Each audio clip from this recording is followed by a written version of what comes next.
Hola chicos, buenos días. Bienvenidos a una cápsula más de Física 2. El día de hoy les explicaré de forma breve una pequeña introducción al concepto de hidrodinámica. La hidrodinámica tiene que ver con el estudio de los fluidos en movimiento. Ya vimos el estudio de los fluidos en reposo, ahora veremos qué pasa cuando los fluidos se están moviendo, ¿de acuerdo? De antemano les adelanto que las leyes que se van a explicar son, uno, el principio de Bernoulli y otro lo que tiene que ver con caudal, flujo volumétrico, gasto, es el mismo concepto, ¿eh? Y ecuación de continuidad. ¿Listo? Estos son dos conceptos, principio de Bernoulli y flujo volumétrico y ecuación de continuidad. ¿Vale?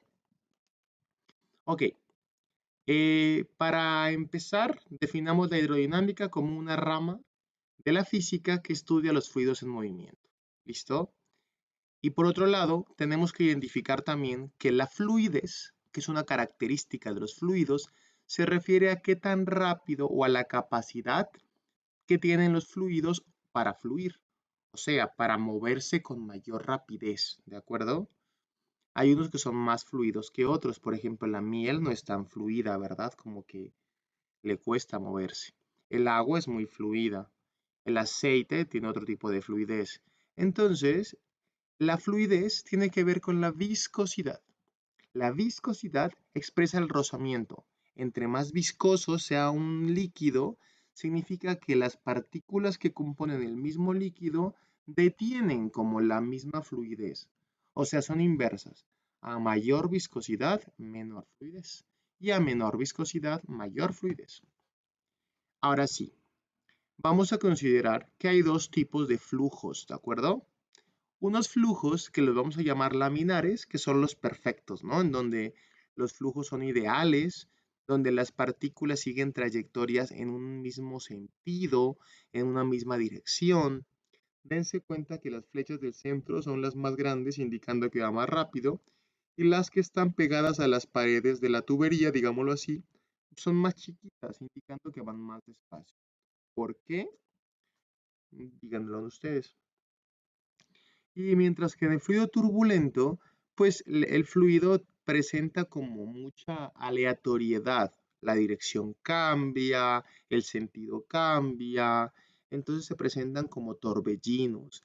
Es un movimiento pues muy poco armónico. Entonces esto ocurre por varias cosas, ¿no? Una por la velocidad que puede alcanzar el fluido, otra porque el mismo fluido puede presentar mucha viscosidad, otra puede ser porque las paredes del recipiente presentan mucho rozamiento y en general hay muchas cosas como que aumentan o que desordenan el tránsito de las partículas y da como esas características. ¿Listo?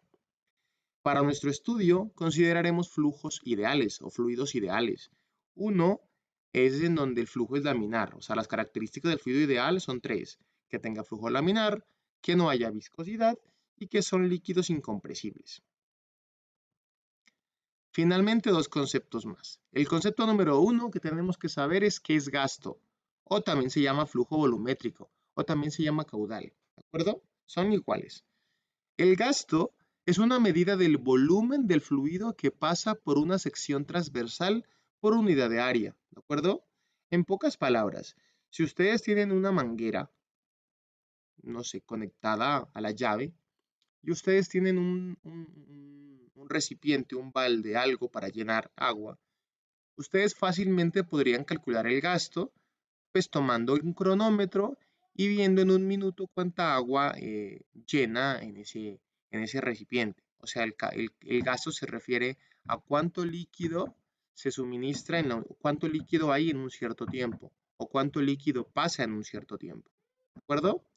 Por eso el gasto puede ser metros cúbicos por segundo, puede ser litros por segundo, litros por minuto. ¿Entienden? O sea, el gasto se refiere a cuánto volumen de agua está pasando por una cierta tubería en un segundo. Y eso es todo. Ese es el flujo volumétrico. Unidades, metros cúbicos por segundo, litros por minuto, etc. También se puede expresar que como el gasto es volumen entre tiempo, Y el volumen yo lo puedo considerar como un área, imaginemos una tubería, ¿no? El área de la tubería por la distancia entre el tiempo, y la distancia entre el tiempo es la velocidad de la cinemática, ¿se acuerdan? Entonces el gasto es área por esa velocidad. También está el concepto de flujo másico, pero no nos importa ahorita, la veremos con más calma después. Y un concepto y un problemita más. Y el último concepto que quiero introducirlo rápidamente es la ecuación de continuidad. Entonces pensemos, la manguera se conecta a la llave. En la llave yo la abro a una cierta cantidad de agua y digamos que cuando la abro, cada segundo me está botando 1 litro de agua. Entonces, cuando sale, por más gruesa que sea la, la manguera, sería que en cada segundo está saliendo 1 litro, ¿cierto? Pero si la manguera se acorta en su diámetro, en su sección transversal, que significa área, pues no puede cambiar la cantidad de agua que pasa por segundo, ¿verdad? Porque es la misma llave, es el mismo flujo de agua. Entonces, en este caso, pues si el gasto en un punto era de 1 litro por segundo, en el otro punto también sería 1 litro por segundo. Si era de 10 por segundo, acá también será de 10 por segundo. Eso se llama conservación del gasto. La materia no se pierde, sigue siendo la misma. Entonces, dado que los gastos deben ser iguales, o sea, el gasto 1 es igual al gasto 2, expresemos lo siguiente. El gasto 1 ya dijimos que era área 1 por velocidad 1 y el gasto 2 área 2 por velocidad 2. Y esta ecuación es la ecuación de continuidad. ¿Para qué nos sirve? Para que si supiéramos a qué velocidad sale un fluido en un punto con cierta área, calcular si se reduce el área en otra parte de la tubería, con qué velocidad saldrá. Imagínense ustedes cuando están regando con la manguera y tapan la boquilla. Al disminuir el área de la boquilla, aumenta la velocidad. Bueno, chicos, eso es todo. Nos vemos en clase. Bye bye.